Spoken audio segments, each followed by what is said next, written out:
자, 이 시간에 하나님이 주시는 말씀 보겠습니다. 하나님의 말씀 구약성경 여호수아 24장입니다. 여호수아 24장 1절부터 19절까지 말씀입니다. 구약성경 356페이지에 있습니다.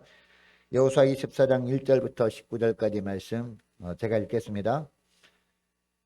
여호수아가 이스라엘 모든 지파를 세겜에 모으고 이스라엘 장로들과 그들의 수령들과 재판장들과 관리들을 부르매 그들이 하나님 앞에 나와 선지라.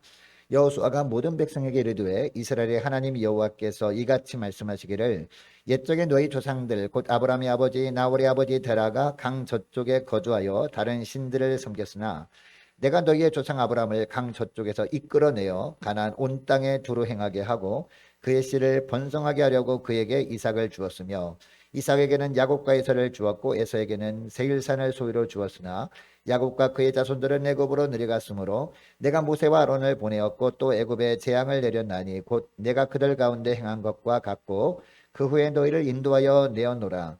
내가 너희의 조상들을 애굽에서 인도하여 내어 바다에 이르게 한즉 애굽 사람들이 병거와 마병을 거느리고 너희의 조상들을 홍해까지 쫓아오므로 너희의 조상들이 나 여호와께 부르짖기로 내가 너희와 애굽 사람들 사이에 흑암을 두고 바다를 이끌어 그들을 덮었나니 내가 애굽에서 행한 일을 너희의 눈이 보았으며 또 너희가 많은 날을 광야에서 거주하였느니라. 내가 또 너희를 인도하여 요단 저쪽에 거주하는 아모리 족속의 땅으로 들어가게 하매 그들이 너희와 싸우기로 내가 그들을 너희 손에 넘겨주매 너희가 그 땅을 점령하였고 나는 그들을 너희 앞에서 멸절시켰으며 또한 모압 왕 십볼의 아들 발락이 일어나 이스라엘과 싸우더니 사람을 보내어 보올의 아들 발람을 불러다가 너희를 저주하게 하려 하였으나 내가 발람을 위해 듣기를 원하지 아니하였으므로 그가 오히려 너희를 축복하였고 나는 너희를 그의 손에서 건져내었으며 너희가 요단을 건너 여리고에 이른즉 여리고 주민들 곧 아모리 족속과 브리스 족속과 가나안 족속과 헷 족속과 기르가스 족속과 히비 족속과 여부스 족속이 너희와 싸우기로 내가 그들을 너희의 손에 넘겨 주었으며 내가 왕벌을 너희 앞에 보내어 그 아모리 족속의 두 왕을 너희 앞에서 쫓아내게 하였나니 너희의 칼이나 너희의 활로서 이같이 한 것이 아니며 내가 또 너희가 수고하지 아니한 땅과 너희가 건설하지 아니한 성읍들을 너희에게 주었더니 너희가 그 가운데 거주하며 너희는 또 너희가 심지 아니한 포도원과 감람원의 열매를 먹는다 하셨느니라. 그러므로 이제는 여호와를 경외하며 온전함과 진실함으로 그를 섬기라. 너희의 조상들이 강 저쪽과 애굽에서 섬기던 신들을 치워버리고 여호와만 섬기라. 만일 여호와를 섬기는 것이 너희에게 좋지 않게 보이거든 너희 조상들이 강 저쪽에서 섬기던 신들이든지 또는 너희가 거주하는 땅에 있는 아모리 족속의 신들이든지 너희가 섬길 자를 오늘 택하라. 오직 나와 내 집은 여호와를 섬기겠노라 하니 백성이 대답하여 이르되 우리가 결단코 여호와를 버리고 다른 신들을 섬기기를 하지 아니하오리니 이는 우리 하나님 여호와께서 친히 우리와 우리 조상들을 인도하여 애굽 땅 종되었던 집에서 올라오게 하시고 우리 목전에서 그 큰 이적들을 행하시고 우리가 행한 모든 길과 우리가 지나온 모든 백성들 중에서 우리를 보하셨음이며 여호와께서 또 모든 백성들과 이 땅에 거주하던 아모리 족속을 우리 앞에서 쫓아내셨습니다. 그러므로 우리도 여호와를 섬기리니 그는 우리 하나님이심이니이다 하니라. 여호수아가 백성에게 이르되 너희가 여호와를 능히 섬기지 못할 것은 그는 거룩하신 하나님이시오 질투하시는 하나님이시니 너희의 잘못과 죄들을 사하지 아니하실 것임이니라. 아멘. 기도하겠습니다. 하나님 아버지 감사합니다. 오늘 거룩한 주일 저희들 세상에 두지 아니하고 주 앞에 불러주심을 감사합니다. 주님의 부르심에 순종함으로 나와 주님께서 주시는 말씀을 받습니다. 저희들의 마음의 문이 활짝 열려지게 하시고 저희들의 귀가 활짝 열려지게 하시고 성령께서 깨달음의 은혜를 풍성케 하여 주셔서 오늘 말씀을 통해서 주님이 깨닫길 원하시는 바를 바르게 깨닫게 하시고 순종할 수 있도록 성령께서 저희들을 붙들어 주셔서 저희를 믿음으로 나갈 때 주님께서 예비하신 축복을 풍성히 누리며 살게 하여 주옵소서. 감사드리오며 우리 주 예수 그리스도의 이름으로 기도드리옵나이다. 아멘. 할렐루야. 자, 은혜 많이 받으시기 바랍니다. 자, 오늘은 2021년도 마지막 주일입니다. 자, 우리가 마지막 주일에 하나님께 예배로 나온 이유가 무엇일까요? 자, 먼저 지난 한 해 동안 우리가 52주를 지내왔습니다. 오늘이 52주째 아닙니까? 매주마다 하나님께서 지켜주신 손길이 있었습니다. 그 하나님의 손길을 우리가 다시 한번 기억하면서 이 하나님께 감사하면서 한 해를 마무리하기 위해서 우리가 예배로 나온 겁니다. 뿐만 아니라 다가올 한 해도 하나님의 손길에 우리 인생을 맡기기 위해서 우리가 오늘 주일 예배로 나온 줄 믿습니다. 여러분 로마서 12장 1절 2절 말씀 보면 이런 말씀이 나옵니다. 우리가 잘 아는 말씀인데요.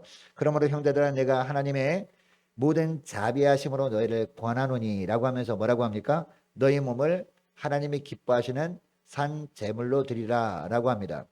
이는 너희가 드릴 영적 예배니라 라고 하고 있습니다. 여러분 하나님이 기뻐하시는 산 제물로 드리라 라는 말씀은 무슨 말씀일까요? 우리의 삶 가운데 매 순간순간마다 어떤 결정할 일이 있고 어떤 일을 행할 때 많은 사람들이 내 생각과 내 뜻을 기준으로 살아가잖아요.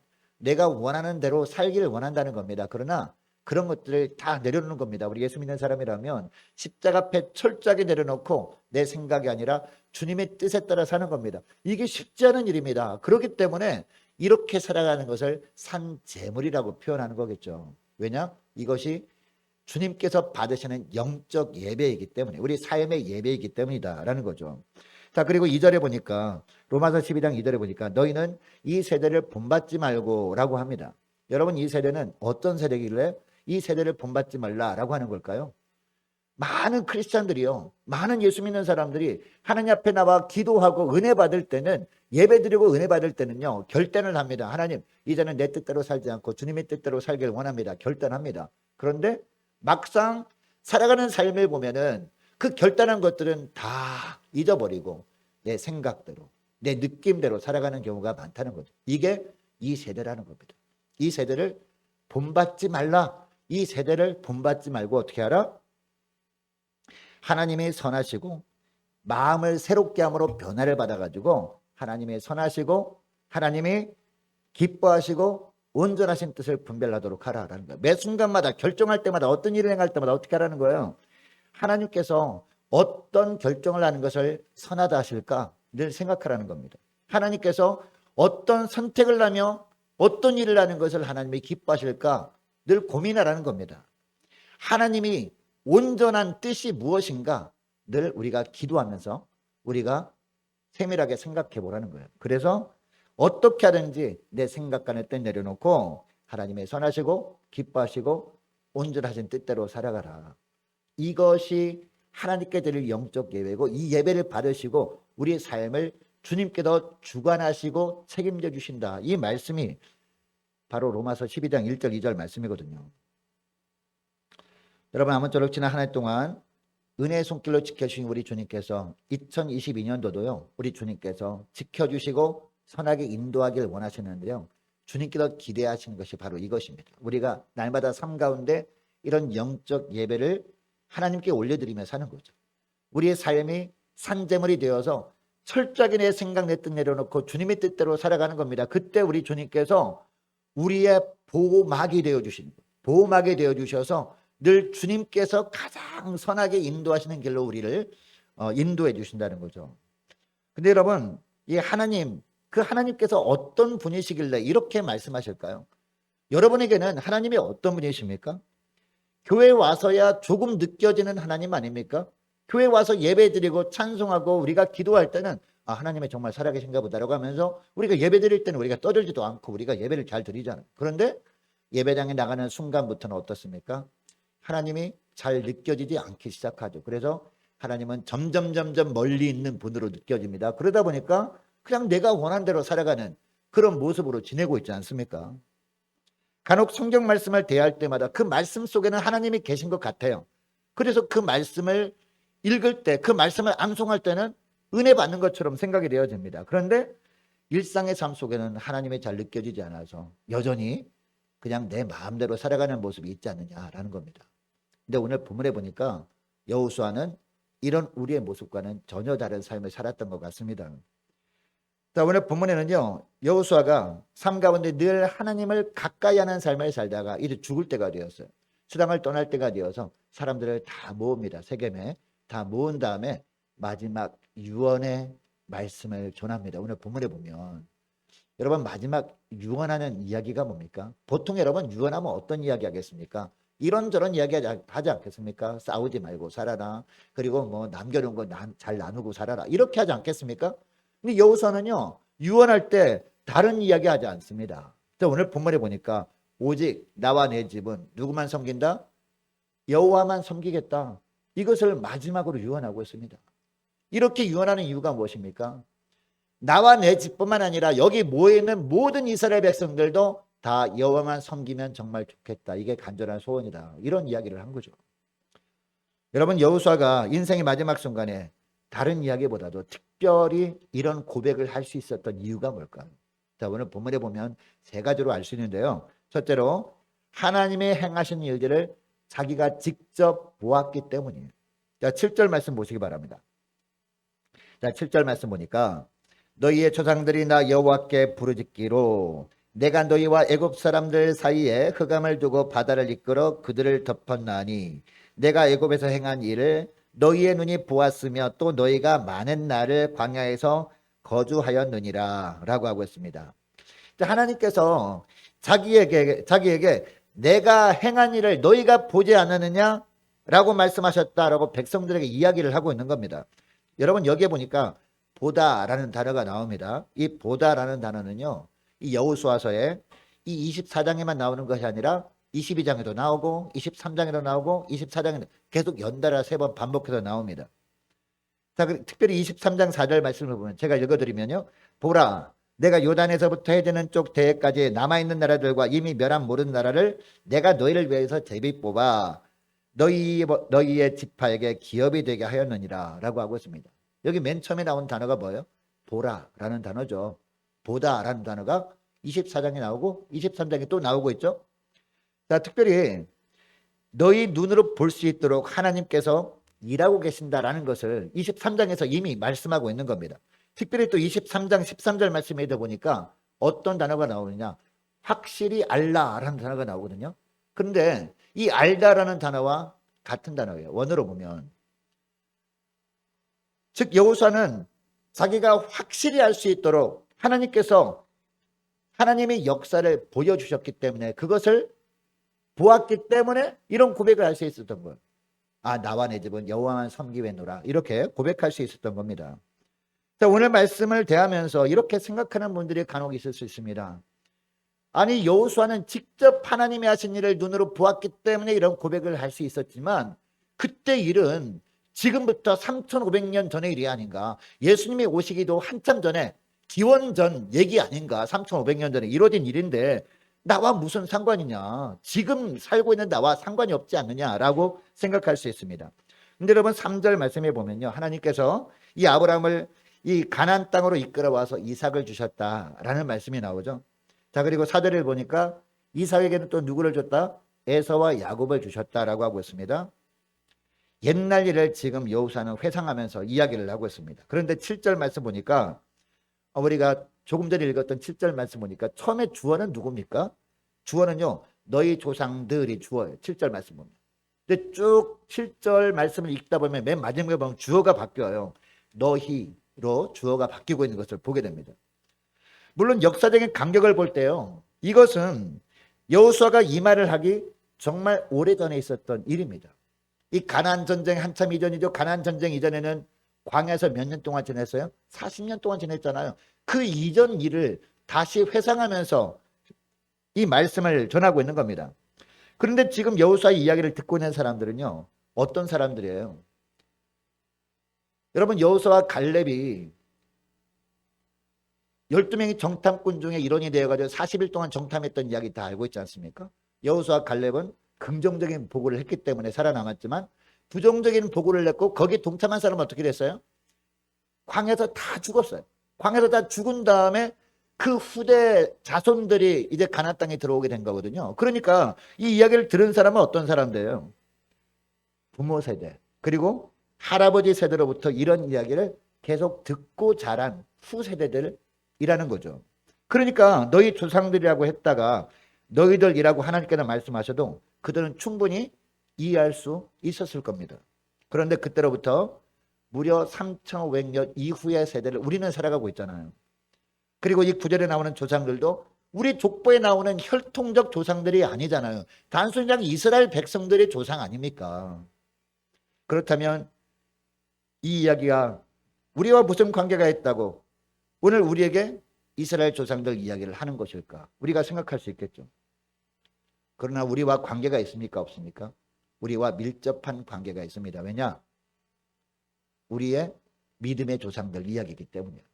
자, 우리는 물론 혈통적 아브라함의 후손은 아니에요. 그런데 영적인 아브라함의 후손들 맞죠? 우리가 믿음의 조상은 아브라함 생각하잖아요. 그렇다고 해도 7절에서 너희의 눈이 보았으며 라는 구절은 우리가 받아들일 수 없는 것처럼 보여요. 왜? 우리가 직접 육신눈으로 볼 수 없잖아요. 우리는 뭐 50년 전에 60년 전에 그리고 어떤 분은 80년 전에 90년 전에 이 땅에 태어난 것뿐이지 태어나기도 한참 전에 이야기는 내가 어떻게 눈으로 볼 수 있겠느냐라고 생각할 수 있습니다. 우리는 당시 그 시대를 살아가지 않았기 때문에 눈으로 보지 못한 것은 분명하기 때문에 육신의 눈으로는. 그렇다면 이 말씀은 우리가 어떻게 받아들여야 되느냐? 영적인 눈으로 보았다라는 겁니다. 영적인 눈으로. 여러분 예를 들어서 홍해가 갈라짐으로 말미암아 이스라엘 백성들이 갈라진 홍해 틈으로 그쪽에 난 길로 광야로 나온 걸 우리가 믿습니까? 안 믿습니까?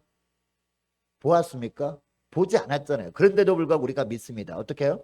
영적인 눈으로 보고 믿는 거죠. 성경 말씀이 기록된 것을 영적인 눈으로 보고 믿는 거죠. 성령께서 믿을 수 있도록 영적인 눈을 열어주신 거죠. 그죠? 성경 말씀에 나오는 그 내용을 읽을 때 영적인 눈을 열어주시기 때문에 성령께서 우리는 그것을 믿을 수 있는 겁니다. 여러분 예를 한번 들어볼게요. 저와 여러분이 어머니가 저와 여러분을 낳으신 것은 여러분 어떻게 믿습니까? 보았습니까? 보진 못했어요. 근데 어떻게 믿습니까? 증인들이 있기 때문에 믿는 건 아닙니까? 그 가족들이 다 보았잖아요. 그죠? 가족들이 직접 보았기 때문에 어머니가 우리를 낳은 것을 믿는 것 아닙니까? 또 기록이 있기 때문에 우리가 믿는 것 아닙니까? 족보에 나오는 기록 때문에 족보에 내가 여기에 내 이름이 있네? 이걸 보니까 아버지의 아들 맞구나 아버지의 딸 맞구나라고 우리가 알게 되는 것이죠.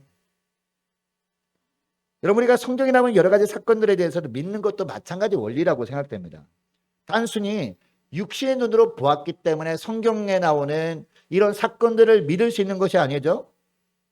눈으로는 보지 못했다 할지라도 성경에 기록되었기 때문에 성경의 권위를 인정함으로 말미암아 우리가 믿게 되는 것입니다. 그리고 믿을 만한 사람들이 입술로 증거하는 그 증거를 듣고 우리가 믿게 되는 것이죠. 여러분 성령께서 은혜를 주셔서 저와 여러분 모두에게 더욱더 영적인 눈을 활짝 열어주실 줄 믿습니다. 그래서 성령께서 영적인 눈을 활짝 열어주실 때마다 성경에 나오는 어떠한 말씀도 그냥 믿게 되는 그런 은혜가 저와 여러분의 삶 가운데 충만하기를 원합니다. 이런 믿음이 있기만 하면 3500년 전에 일어났던 일이라 할지라도 오늘 본문에 나오는 사건들도 우리는 말씀을 통해서 영적인 눈으로 보게 되는 겁니다. 그리고 믿게 되는 것이고요. 그 믿음이라는 통로를 통해서 하나님께서 오늘도 똑같이 역사해 주실 수 있다는 겁니다. 여러분 하나님은요. 천년이 하루 같고 하루가 천년 같게 하시는 하나님이십니다. 믿으십니까? 우리에게나 시공간이 있는 것이지 우리에게나 시간의 관념이 있는 것이지 하나님께서는요. 시공간에 그 틀에 갇혀 있는 분이 아니라는 거죠. 3500년 전에 일어났던 일이라 할지라도 우리가 영적인 눈을 열어서 그것을 영적인 눈으로 보고 믿을 때 믿음이라는 통로를 통해서 하나님께서는 오늘날도 놀라운 역사를 일으키시는 주님이시라는 것을 믿으시기 바랍니다. 여러분 이것을 기억하시고 오늘 말씀 붙들고 기도할 때 한 주 동안 기도할 때 이렇게 기도했으면 좋겠어요. 주님 믿음의 눈을 더욱더 열어 주옵소서. 믿음의 눈이 날마다 열려져서 성경에 나오는 기적들이 일어났음을 의심하지 않고 믿게 하시고 그 믿음이라는 통로를 통해서 우리 하나님께서 오늘날도 그리고 이번 한 주간도 주님께서 놀라운 일을 행하시는 것을 보게 해 주옵소서. 간절히 기도했으면 좋겠습니다. 자 그리고 두 번째 이유입니다. 여호수아가 인생 말미에 세상을 떠나면서 오직 나와 내 집이 하나님만 섬기겠다고 고백할 수 있었던 또 하나의 이유가 있습니다. 그 이유가 뭐냐? 하나님은요 저주도 축복으로 바꿔주시는 하나님이시기 때문이에요. 여러분 우리가 예수 믿기 전에는요 저주 아래 놓인 자들 아니었습니까? 우리는 저주받을 수밖에 없는 자들이었거든요. 근데 예수 믿는 순간부터 우리가 어떻게 됐어요? 하나님께서 저주를 축복으로 바꿔주셨습니다. 그래서 우리가 하나님의 자녀로 살게 된 것 아니겠습니까? 여호수아가 2절 말씀 보시기 바랍니다. 2절에 보니까 여호수아는 지난날을 회상하면서 자기들의 조상 아브라함 이야기를 합니다. 또 누구 이야기합니까? 이 아브라함과 나홀의 아버지 데라가 다 어떤 자였다라고 하고 있습니까? 2절에 보니까 우상숭배자였다라고 하고 있습니다. 여러분 우상숭배자들은요 하나님께서 저주하는 자들입니까? 축복하는 자들입니까? 저주하는 자들 아니었습니까? 저주 아래 놓였다라고 하고 있습니다. 왜 이런 이야기를 하고 있느냐? 바로 23장 12절 이하의 말씀 때문이에요. 자, 23장입니다. 23장 12절 13절 말씀으로 넘어가서요. 눈으로 따라오시기 바랍니다. 제가 읽겠습니다. 확실히 알라라고 하면서 뭐라고 하는지 아십니까? 너희의 하나님 여호와께서 이 민족들을 너희 목전에서 다시는 쫓아내지 아니하시리니 그들이 너희에게 뭐가 되며 올무가 되며 그 다음에 뭐가 되며 덫이 되며 그 다음에 뭐가 되며 옆구리에 채찍이 되며 너희의 눈에 가시가 되어서 너희가 마침내 너희의 하나님 여호와께서 너희에게 주신 이 아름다운 땅에서 멸하리라 라고 합니다. 무슨 얘기예요 여러분? 하나님의 가나안 땅을 주시면서 처음에는 축복하셨습니다. 너희들 가나안 땅에 들어가서 하나님만 섬기게 되면 엄청난 축복을 주시겠다라고 하죠. 그러나 라고 하면서 뭐라고 합니까? 그러나 거기에 살고 있던 가나안 족속들이 섬기는 우상 숭배를 너희들도 하게 되면 우상 숭배하게 되면 그 우상 숭배하는 죄악 때문에 그 우상 숭배하는 자들이 너희들이 가시가 될 것이다. 그리고 너희들이 덫이 될 것이고 올무가 될 것이고 옆구리에 채찍이 될 것이다. 결국은 망하리라. 저주 아래 또 놓이게 될 것이다. 이렇게 이야기하고 있는 겁니다. 근데 여러분 믿음의 조상이라는 아브라함과 이 아브라함의 아버지 데라와 나홀이 다 어떤 자들이었다는 거예요? 우상 숭배 자들이었다는 겁니다. 즉 멸절될 자들, 저주 아래 놓인 자들이었다는 겁니다. 그들 안에 누가 있었다고요? 아브라함도 있었다니까. 아브라함도. 근데 그 아브라함을 그 저주 아래 놓인 곳에서 하나님은 어떻게 하셨어요? 빼내셔가지고 어디로 옮겼어요? 가나안 땅으로 옮기셨잖아요. 저주를 축복으로 바꿔주신 하나님이다. 이 말씀을 하는 거예요. 아브라함도 저주받은 자였지만 하나님이 빼내셨을 때 순종함으로 갔잖아요. 갈 바를 알지 못하고 간 거 아닙니까? 순종해서 가나안 땅으로 딱 갔더니 이 아브라함부터 축복의 사람들이 되더라. 하나님은 어떤 사람이에요? 어떤 분이에요? 저주도 축복으로 바꾸시는 하나님이다. 이것을 말씀하고 있는 거예요. 그래서 여호수아가 이처럼 저주를 축복으로 바꾸시는 하나님이니까 나는 오직 여호와 하나님만 섬기겠다. 우리 가족들도 다 하나님만 섬기는 가족이 되겠다. 이렇게 마지막으로 고백할 수 있었던 겁니다. 여러분 이스라엘 백성들이 광야 40년을 지날 때 어떤 사건이 있었는지 자 9절부터 보면 나오고 있죠. 9절에 보니까 누가 나와요? 발락이라는 사람이 나옵니다. 또 누가 나옵니까? 발람. 이름은 비슷하지만 다른 사람이에요. 발락은 왕이었죠. 왕. 그죠? 모압 왕이었습니다. 그럼 발람은요? 발람은 거짓 선지자였습니다. 자, 발락이 모압 왕이었을 때 그때 마침 이스라엘 백성들이 광야 40년을 지나가지고요. 가나안 땅으로 오려고 요단 동편으로 쫙 올라오고 있었단 말이에요. 근데 올라오고 있다 보니까 누가 있어요? 모압 왕이 딱 버티고 있는 거 모압이라는 나라가. 근데 이 모압 왕 발락이 그동안 소문을 들은 것이 있었습니다.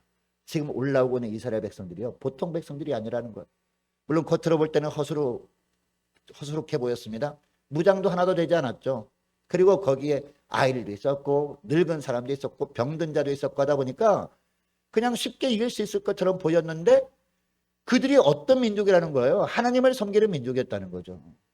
그리고 하나님께도 홍해를 가르시고 그들을 이끌어 내셨다는 소문을 들었습니다. 그리고 광야 40년 동안 여러 전쟁 중에서 한 번도 패하지 않은 거예요. 대적들은 이스라엘 백성들을 바라보면서 저 정도 우리가 이길 수 있다면서 싸움을 걸어오지 않았겠습니까? 그런데 결과는 어떻게 했어요? 백전백패하더라. 적들은 승승장구하면서 여기까지 왔다라는 거예요. 그걸 보면 저 이스라엘 백성들에게는 뭔가 있다.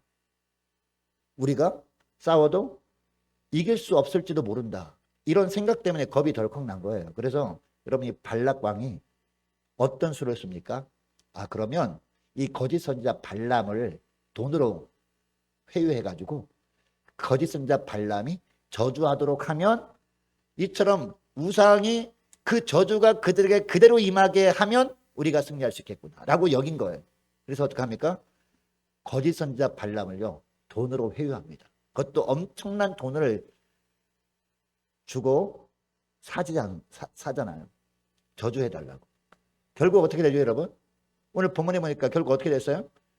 발람이 저주하려고 했겠죠 처음에는. 그런데 그 입술을 하나님께서 바꿔주신 거예요. 저주하려고 했는데 그 마음을 만져주시니까 하나님이 그 저주하는 것이 아니라 오히려 이스라엘 백성들을 축복하는 그 입술이 돼버리더라는 거예요. 이것을 예로 들면서 하나님은 어떤 분이라고 말씀하는 거예요? 분명하게 저주를 축복으로 바꿔주시는 하나님이다 라고 말씀하고 있습니다. 여러분, 이 이야기가 우리에게 전해주는 메시지가 무엇입니까? 하나님의 백성들에게는요, 하나님의 축복이 약속되어 있다라는 겁니다. 그러나 약속이 되어 있다고 해서 저주가 없다는 뜻은 아니죠. 앞서 봤던 22장처럼요, 우리가 하나님의 인도하시는 길을 잘 걸어갈 때 하나님의 축복이 더 큰 축복과 큰 평안으로 우리에게 주어질 겁니다. 그런데 하나님만 섬기다가 우리가 또 다른 엉뚱한 길로 가게 되면 하나님께서는요, 이처럼 가시를 주실 것이고 옆구리에 찔레를 주실 것이고 이렇게 고통을 주실 겁니다. 오늘날 우리가 하나님을 버리고 돈을 따르게 되면요, 하나님을 버리고 세상 쫓아가게 되면 결국 거기에는 뭐가 있어요? 올무가 있게 될 것이다. 덫과 가시 이런 것들이 있을 수밖에 없다라는 겁니다. 그게 저주라는 거예요. 여러분, 우리는 우상 속에서 죄 속에서 보잘것없는 내 생각이라는 틀 속에서 몸부림치다가 결국 허망하게 쓰러질 수밖에 없는 존재 아닙니까? 이 땅에서는 정말 대단한 것처럼 살아갈 수 있어요. 그러나 하나님께서 잠깐만 쳐버리면, 생명을 주관하신 하나님께서 잠깐만 손대버리시면요, 쓰러질 수밖에 없는 게 바로 우리 아닙니까? 그런데 하나님은 이런 우리를 천하보다 귀하다고 말씀하고 있습니다. 그리고 우리를 자기 백성 삼아 주셨습니다.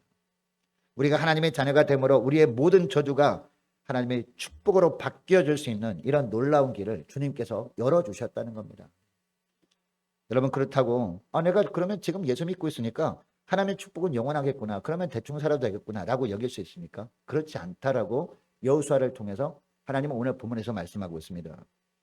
자, 오늘 보면 14절 말씀 보시기 바랍니다. 14절 말씀 보면, 자, 온전함과 진실함으로 하나님을 섬겨야 한다라고 하고 있습니다. 자, 두 가지죠. 우리가 하나님을 섬길 때 두 가지 마음으로 섬겨야 된다라고 하는데, 뭐와 뭐? 온전함. 또 하나는 진실함. 온전함으로 섬기고 진실함으로 섬기는 모습이 있어야 된다는 겁니다. 여러분, 우리가 하나님을 섬기되 온전하게 섬겨야 된다는 건 어떤 뜻입니까? 우리 마음 중에서 한 절반 정도는 딴 데 갖다 놓고 한 절반만 하나님을 바라보면 되겠나? 그게 아닙니다, 여러분. 그러면 한 90% 정도만 하나님을 섬기고 10%는 그냥 세상 바라보고 세상 취해 살면 됩니까? 그것도 아닙니다. 어떻게 해야 돼요? 우리 마음을 온전히 주님만 바라보며 살아야 된다는 겁니다. 쉽게 표현하면 우리가 날마다 삶 가운데 생활의 1번 순위가 있지 않습니까? 삶의 1번 순위, 삶의 1순위가 여러분 뭡니까? 삶의 1순위로 늘 누구를 놔야 돼요? 그 1순위 자리에 하나님을 놓아드려야 된다는 거예요. 하나님을 섬겨야 된다는 겁니다.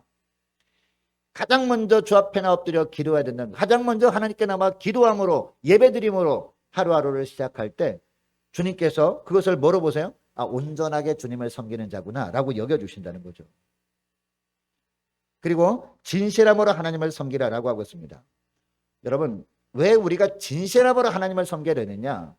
하나님 앞에 우리가 감출 수 있는 것은 하나도 없기 때문입니다. 여러분, 하나님은 우리의 머리카락의 수도 다 세시는 분이시거든요. 왜?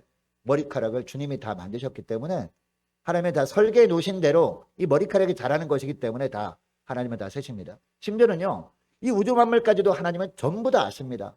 그 수도 다 아십니다. 여러분, 하늘의 별을 우리가 셀 수 있습니까? 나 셀 수 있어요 라고 하면서 밤에 하늘에 별 쳐다보면 요새 공기가 안 좋기 때문에 별 몇 개 안 떠 있죠? 금방 셉니다. 10개, 20개. 20개밖에 없나요, 여러분? 우리 눈에 보이지 않는 천체가요, 몇억 개, 몇십억 개 있는지 몰라요, 우리는. 그러나 누구나 아십니까? 하나님은 다 아신다는 거죠. 여러분, 창세기 보면 아브라함을 하나님이 밤에 부르셔가지고 하늘을 쳐다보라고 하시거든요. 그때 하늘을 쳐다보니까 별들이 얼마나 많은데, 그때는 공기도 좋을 때였잖아요. 별들이 빼곡하게 들어차 있습니다. 하늘의 별을 도저히 셀 수 없었습니다. 그때 하나님이 뭐라고 하십니까? 너희 자손이 저렇게 많게 하겠다라고 하시죠. 근데 하나님은 다 세십니다. 우리는 10년, 20년 동안 밤마다 하늘의 별을 세워도 다 못 세는데, 모르는데 한 10분의 1 셀까요? 10분의 1도 못 셀 겁니다. 1000분의 1, 10,000분의 1도 못 셀 겁니다. 근데 하나님은 다 아셔요. 심지어는 우리의 마음속까지 다 알고 계십니다. 심지어 우리가 어떤 일을 할 때 동기까지도 다 파악하고 계시는 하나님이라는 겁니다. 그렇기 때문에 우리가 어떻게 해야 돼요? 하나님을 섬길 때 어떻게? 진실함으로 하나님을 섬겨야 된다는 겁니다. 우리가 예배 드릴 때 하나님의 우리가 진실함으로 예배를 드리는지 아닌지 하나님은 다 알고 계시는 분이라는 겁니다. 이런 마음을 가지고 우리가 하나님께 나가고 하나님 앞에 예배하고 삶의 모든 영역을 우리가 이런 마음을 가지고 나갈 때 어떠한 저주가 우리 앞에 놓여 있었다 할지라도 그 저주를 축복으로 바꾸시면서 우리 하나님은 선한 길로 인도하신다라는 겁니다. 왜? 매 순간순간마다 하나님이 보호막이 되어주시기 때문에, 보호막이 되어주셔서 어떠한 사단의 공격이 어떠한 무기로 우리를 공격해 온다 그랬죠. 하나님은 다 막아주셔가지고 하나님은 축복의 길로 우리를 인도하신다라는 겁니다. 여러분 이것을 기억하시고 여러분 저주를 축복으로 바꾸시는 하나님이세요. 그 하나님만 온전히 섬기며 살아갈 수 있기를 원합니다. 자, 그리고 마지막 한 가지 더 우리가 기억해야 될 것은 왜 우리가 하나님만을 섬겨야 되느냐. 하나님은요 매 순간마다 왕벌을 보내셔서 자기 백성들을 도우시는 분이기 때문입니다. 여러분 하나님의 도우심할 때 그 도우심이 뭔지 아십니까? 그냥 우리가 원하는 대로 되어지도록 돕는 분 뭐 그런 것도 있지만 진짜 중요한 도우심이 있어요. 우리가 믿음이 낙오되지 않도록 도우시는 거예요. 우리 믿음이 더 성장하도록 도우시는 거예요. 영원토록 하나님만을 의지하게 하도록 도우시는 분, 바로 이것이 진짜 하나님의 도우심인 줄 믿으시기 바랍니다. 자, 12절 보면 이런 말씀이 나옵니다. 12절 보세요. 내가 무엇을? 왕벌을 너희 앞에 보내어 그 아모리 족속의 두 왕을 너희 앞에서 쫓아내게 하였나니 라고 하고 있습니다. 이 아모리 족속의 왕들을 쫓아냈다는 말은 바로 이 가나안 전쟁이 시작되기 전에 가나안 동쪽에서 있었던 일을 이야기하는 겁니다. 여러분 조금 전에 발락과 발람 이야기 했잖아요. 이스라엘 백성들이 광야 40년 끝 무렵에 요단 동편 쪽으로 쭉 올라왔을 때 이 모압 왕이 있었잖아요. 또 시온 왕이 있었잖아요. 이때 전쟁이 벌어지는데 이때 요단 동편에 있는 이방 왕들이요 이스라엘 백성들이 올라오는 소식을 듣고 어떻게 합니까? 이 마음이 물처럼 녹았어요. 두려움이 막 임했어요.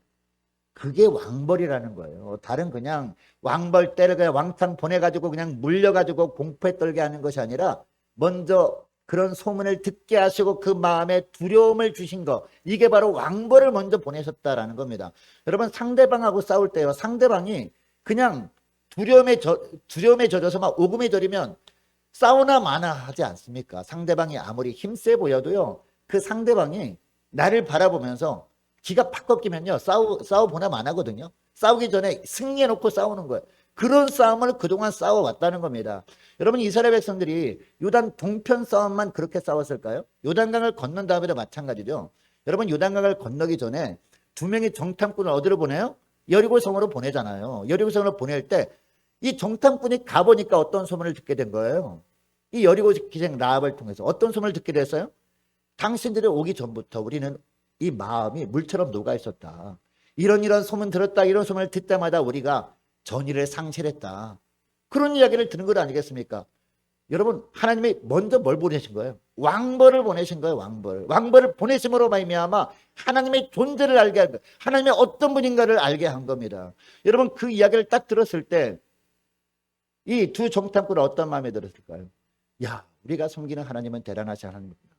우리가 섬기는 하나님은 눈에 보이지 않지만 진짜 존재하시는 하나님이구나. 살아계신 하나님이구나. 이런 하나님만 더욱더 잘 섬겨야 되겠다. 이런 마음이 들지 않았을까요?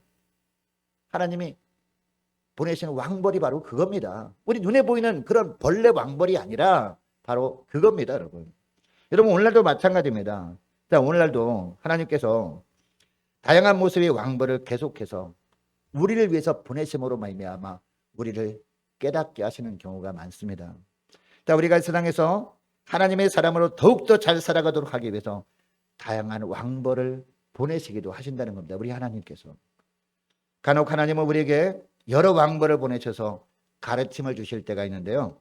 날마다 뉴스를 접하다 보면 안타까운 죽음들 이야기를 듣습니다. 어떤 분은 코로나에 걸려가지고 멀쩡하던 사람이 코로나에 걸려서 돌아가시기도 하고 또 어떤 사람은 백신 후유증 때문에 힘들어하다가 돌아가시기도 하고 그렇죠? 또 어떤 사람은 어떤 사고를 당해서 어제까지는 멀쩡했었는데 갑자기 예기치 못한 사고를 당해서 유명을 달리게 하시고. 여러분 뿐만 아니라 천재지변 있지 않습니까? 얼마 전에 제주도에 지진 났잖아요. 여러분 우리나라에 지진 났다는 소식 잘 안 들리죠, 그죠? 근데 제주도에 지진 났을 때 깜짝 놀랐어요. 왜냐하면 우리 동네 앞바다였거든요. 그래서 깜짝 놀라서 막 집에 막 전화도 하고 누나 집에 전화도 하고 괜찮냐고 했더니 다행히 괜찮았습니다만은 그 뉴스를 딱 접하는 순간에 마음에 드는 생각이, 아, 우리가 내일 일을 할 수 없구나. 날마다 하나님의 은혜가 아니면 살 수 없구나. 이런 생각이 들더라고요. 하나님을 더 잘 섬기자. 더 예배를 더 잘 드리자. 더 예배를 준비를 잘하자. 이런 마음이 막 들더라고요. 하나님이 뭘 보내신 거예요? 왕벌을 보내신 겁니다. 왕벌을 보내셔가지고 예수 믿지 않는 사람들에게는 하나님에 대한 두려움을 느끼게 하는 거죠. 아, 사람이 천년만년 살 수 있는 존재가 아니라 언젠가 일찍 죽을 수도 있구나. 이런 마음을 딱 준 거죠. 그죠? 여러분 문제는 이런 것을 우리가 깨닫기 위해서 뭐가 필요해요? 영적인 민감함이 필요하다는 겁니다. 영적으로 우리가 민감해 있지 않으면요, 하나님의 왕벌을 수천 마리 보내줘도 깨닫습니까? 깨닫지 못합니까? 깨닫지 못할 수밖에 없는 거죠. 영적으로 민감해 있지 않으면. 그래서 우리 믿음이 성장하지 않은 채 그냥 10년 전이나 지금이나 하나님 보시기에 여전한 모습으로, 어린아이 모습으로 우리가 살아갈 수밖에 없는 거죠. 그러나 우리가 영적인 민감함을 가지고 살아가게 되면 하나님이 왕벌을 한 마리만 보내도 금방 깨닫고 우리 믿음이 쑥쑥 자라게 되는 겁니다. 하나님을 더 잘 섬겨야 되겠다. 내가 예배를 더 잘 드려야 되겠다. 내가 정말 더 하나님 앞에 살아야 되겠다. 우리가 결단할 수 있게 되면서 우리 믿음이 점점 더 자라게 되는 겁니다. 점점 우리가 성숙해져 가게 되는 겁니다. 우리가 더 성화되어져 가다가 하나님 부르실 때는요, 영화된 모습으로 하나님 앞에 나갈 수 있게 되는 것이죠. 여러분 오늘 예배 참석한 저와 여러분 모두는요, 영적으로 더욱더 민감하게 됨으로 말미암아 2021년을 잘 마무리하고 2022년 한 해를 잘 준비할 수 있기를 원합니다. 그래서 여호수아가 죽음을 앞두고 외쳤던 나와 내 집은 오직 여호와를 섬기겠노라, 이런 고백을 날마다 우리 하나님 앞에 고백할 뿐만 아니라 만나는 사람마다 이런 고백을 함으로 말미암아 하나님께 영광 돌리며 지내시는 저와 여러분 다 되시기를 주의 이름으로 축복합니다.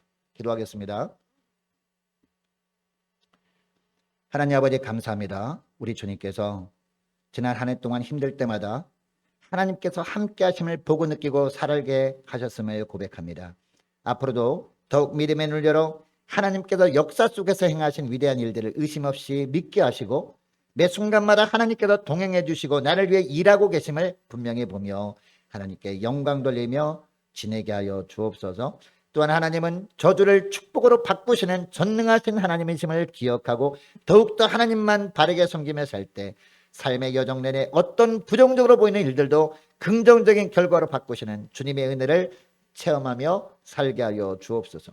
때마다 왕벌을 보내주실 때마다 그 왕벌을 통해 하나님의 뜻을 바르게 깨닫게 하시고 오직 하나님의 뜻대로 살아감으로 말미암아 매 순간마다 하나님께서 보호막이 되어 주셔서 어떠한 사단의 공격에도 우리를 보호해 주시고 선한 길로 이끌어 주시는 그런 복된 하루하루 살아갈 수 있도록 은총 내려 주옵소서. 감사드리오며 우리 주 예수 그리스도의 이름으로 기도드리옵나이다. 아멘.